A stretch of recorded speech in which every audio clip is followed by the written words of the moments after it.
I work with a species called bonobo, and I'm happy most of the time because I think this is the happiest species on the planet.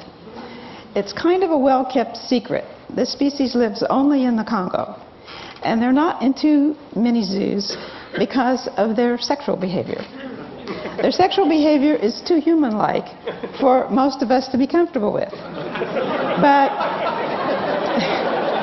actually, we have a lot to learn from them because they're a very egalitarian society and they're a very empathetic society. And sexual behavior is not confined to one aspect of their life that they sort of set aside. It permeates their entire life. And it's used for communication. And it's used for conflict resolution. And I think perhaps somewhere in our history, we sort of divided our life up into lots of parts. We divided our world up with lots of categories. And so everything sort of has a place that it has to fit. But I don't think we were that way initially. There are many people who think that the animal world is hardwired and that there's something very, very special about man. Maybe it's his ability to have causal thought. Maybe it's something special in his brain that allows him to have language. Maybe it's something special in his brain that allows him to make tools or to have mathematics.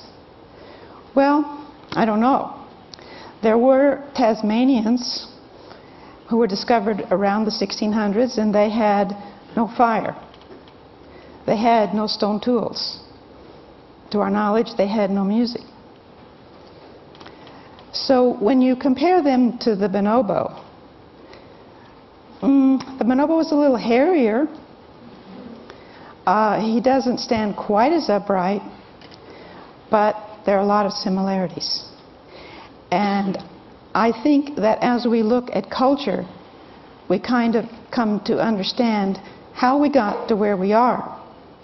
And I don't really think it's in our biology.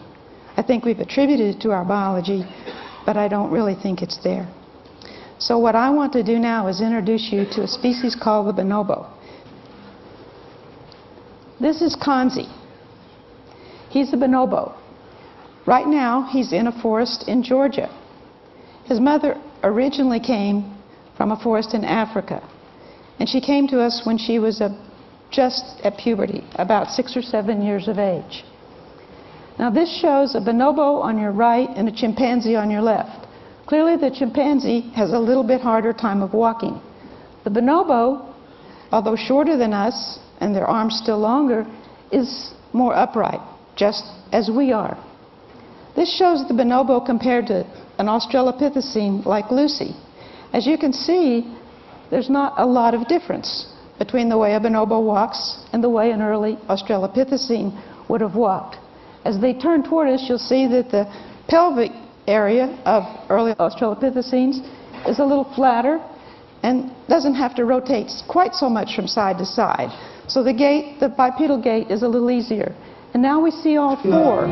The wild bonobo lives in Central Africa, in the jungle encircled by the Congo River. Canopied trees as tall as 40 meters, 130 feet, grow densely in the area. It was a Japanese scientist who first undertook serious field studies of the bonobo almost 3 decades ago. Bonobos are built slightly smaller than the chimpanzee. Slim-bodied, bonobos are by nature very gentle creatures. Long and careful studies have reported many new findings on them. One discovery was that wild bonobos often walk bipedally.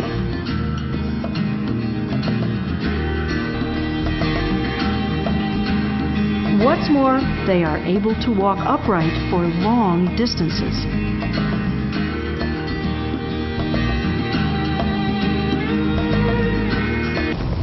Let's go say hello to Austin first and then go to the A-frame. This is Kanzi and I in the forest. None of the things you will see in this particular video are trained. None of them are tricks. They all happen to be captured on film spontaneously by NHK of Japan. We have 8 bonobos. All this stuff that's here for our campfire. An entire family at our research center. You can have a little bite.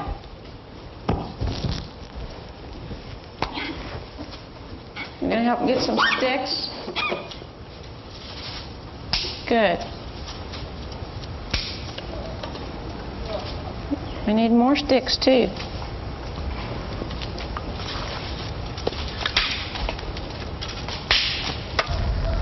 I have a lighter in my pocket if you need one. That's a wasp nest. You can get it out.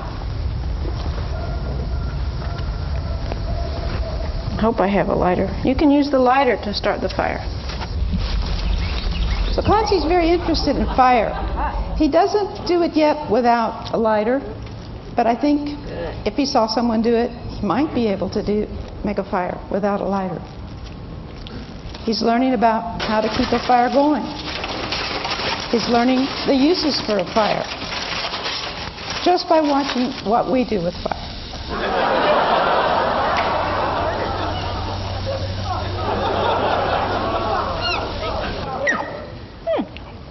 This is a smile on the face of a bonobo. These are happy vocalizations. I'm very happy about this part. You got to put some water on the fire. Do you see the water?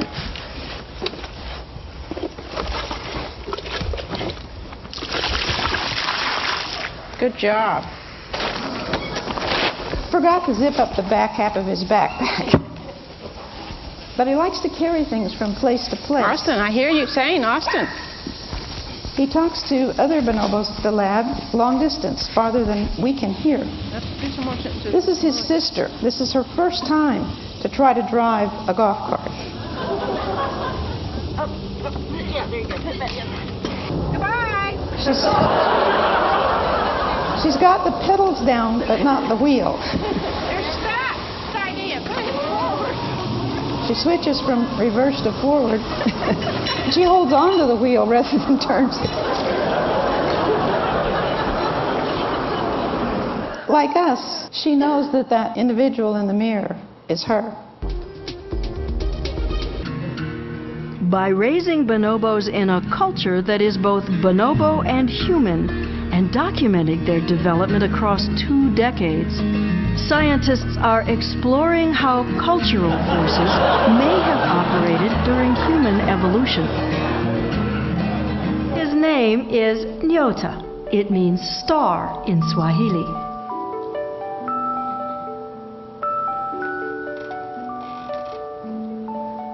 You got to see the picture of him. Pambanisha is trying to give Nyota a haircut with a pair of scissors. In the wild, the parent bonobo is known to groom its offspring. Here, Pambanisha uses scissors instead of her hands to groom Nyota. Very impressive. Subtle maneuvering of the hands is required to perform delicate tasks like this.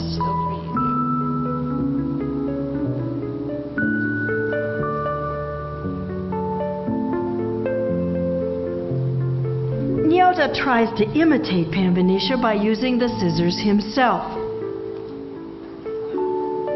Realizing that Nyota might get hurt, Pambanisha, like any human mother, carefully tugs to get the scissors back.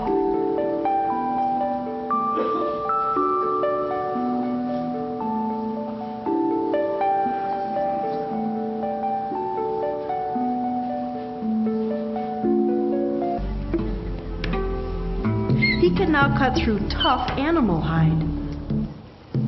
Kanzi's learned to make stone Kanzi tools. now makes his tools just as our ancestors may have made them 2.5 million years ago, by holding the rocks in both hands to strike one against the other. He has learned that by using both hands and aiming his glancing blows, he can make much larger, sharper flakes. Kanzi chooses a flake he thinks is sharp enough.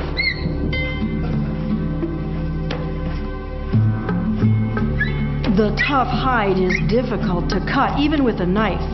The rock that Kanzi is using is extremely hard and ideal for stone tool making, but difficult to handle, requiring great skill.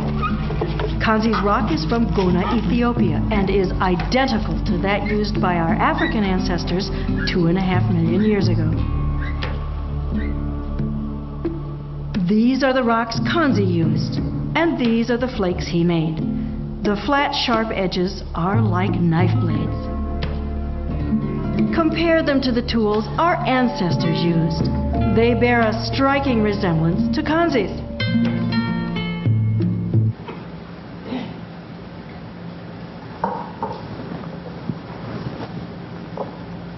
Pambanisha is longing to go for a walk in the woods. She keeps staring out the window.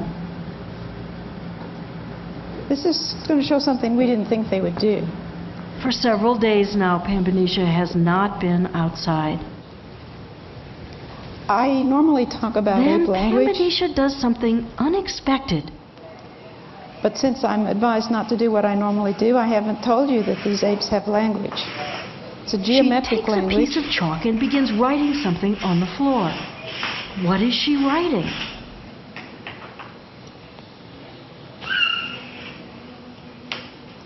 She's also saying the name of that with her voice. Now she comes up to Dr. Sue and starts writing again.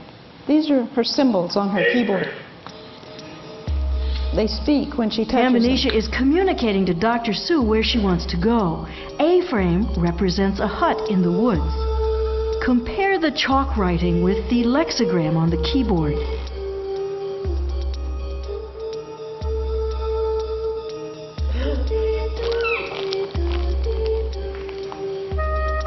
Pambanisha began writing the lexigrams on the forest floor. Very nice. Beautiful, Pambanisha. At first we didn't really realize what she was doing until we stood back and This really looked at lexigram it and also rotated refers it. to a place in the woods. The curved line is very similar to the lexigram. The next symbol Pambanisha writes represents collar. It indicates the collar Pambanisha must wear when she goes out. That's an institutional requirement. This symbol is not as clear as the others, but one can see Pambanisha is trying to produce a curved line and several straight lines. Researchers began to record what Pambanisha said by writing lexigrams on the floor with chalk. Pambanisha watched. Soon she began to write as well. The bonobos' abilities have stunned scientists around the world. How did they develop? We found that the most important thing for permitting bonobos to acquire language is not to teach them. It's simply to use language around them. Because the driving force in language acquisition is to understand what others that are important to you are saying to you. Once you have that capacity, the ability to produce language comes rather naturally and rather freely. So we want to create an environment in which bonobos like all of the individuals with whom they're interacting. We want to create an environment in which they have fun and an environment in which the others are meaningful individuals for them. This environment brings out unexpected potential in Kanzi and Pambanisha.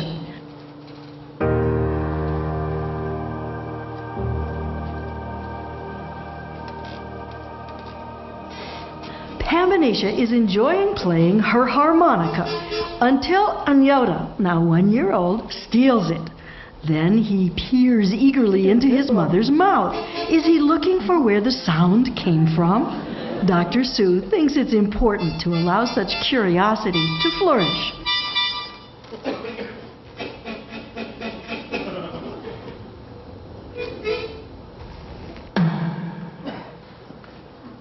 This time, Pambanisha is playing the electric piano. She wasn't forced to learn the piano. She saw a researcher play the instrument and took an interest.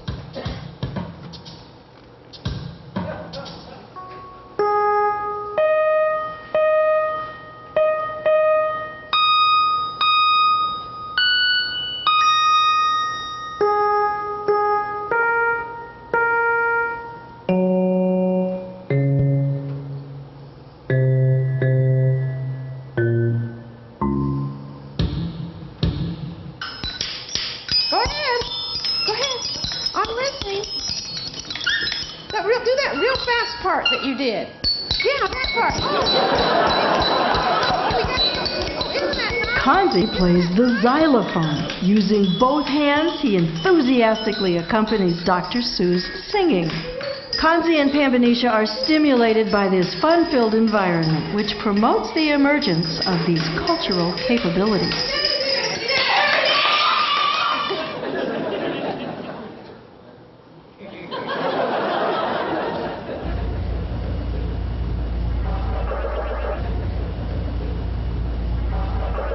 Okay, now get the monsters. Get 'em. And take the cherries too. Now watch out, stay away from them now. Now you can chase them again. Time to chase them. Now you have to stay away, get away, run away. Run. Oh, now we can chase them again. Go get them. Oh no! Good, Cons. Very good. Thank you so much. None of us, bonobo or human, can possibly even imagine.